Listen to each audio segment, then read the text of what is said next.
Salut les crépidules, voilà notre second cliché, et pas des moindres.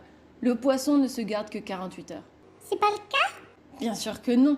Tu imagines le bordel de logistique? Entre le pêcheur qui ne rentre au port qu'une fois par jour pour les petits bateaux, et les autres on en reparlera, le passage en criée, et chez le marailleur qui a besoin d'un peu de temps pour la répartition des commandes, et la livraison, et encore quelques jours chez le poissonnier, et enfin dans le frigo à la maison.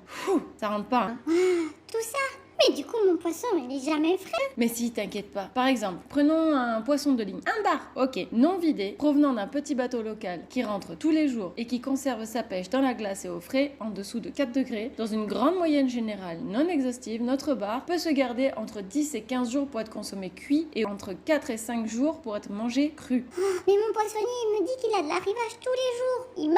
Bah non, voyons, s'il reçoit du poisson tous les jours, ça veut pas dire que celui de la veille est parti à la benne. Ah bah oui. Bon, on vient de comprendre que tout dépend du type de pêche, du transport, de l'espèce du poisson, de sa taille, du mode de conservation durant les transports en boutique, comme pour notre bar. Mais il y a aussi toutes les transformations possibles. Salé, comme la morue, fumé à chaud, comme les maquereaux, fumé à froid, comme le saumon, séché, comme le jambon, maturé, comme dans le livre de Josh Nealon, cuisiné, ou encore cuisiné et mis en conserve. Toutes ces transformations et bien d'autres ajoutent plusieurs semaines à la conservation du poisson. Mais bon, pour rester dans le cru, en général, pour notre bar, il passera 12 heures au bateau, 24 heures entre la criée et le marailleur, plus 4 jours chez le poissonnier s'il n'est pas acheté plus tôt. Et encore 48 à 72 heures à la maison, selon si tu y fais attention ou pas. On répète les règles? On met dans une assiette, on enlève tous les jours le jus et on couvre sans étouffer le poisson, comme par exemple avec une autre assiette retournée. Si ces règles sont respectées, alors on a 48 heures avant de noter un début de modification dans l'aspect et le goût et la texture du poisson. Je sais. Bravo, c'est bien. Évidemment, si la qualité de la pêche, du transport et de la conservation se trouve réduite pour une quelconque raison, la détérioration accélère drastiquement. Il faut savoir aussi que ces règles ne s'appliquent pas de la même manière pour chaque espèce. Par exemple, les poissons bleus comme la sardine ou l'anchois se gardent beaucoup moins longtemps. Aussi, les poissons s'abîment en premier au niveau du ventre. Donc généralement, après 3 jours d'étal, on les passe en filet, comme ça on repart sur du propre. Tu arrives à voir la différence ici? Lequel a 48 heures et lequel a plus de 3 jours? Ah, t'as raison, je vois pas. Il y a une exception cependant, comme l'arrêt par exemple, qui est bien particulière. Il lui faut 48 heures de glace après être pêché pour pouvoir être mangé. Sinon,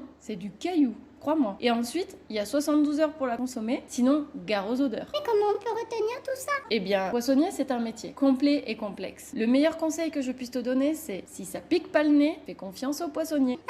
C'est bien ça, merci. Avec plaisir. Mais tu sais, il reste encore beaucoup de clichés à exterminer. Oh oui! Allez, à mardi!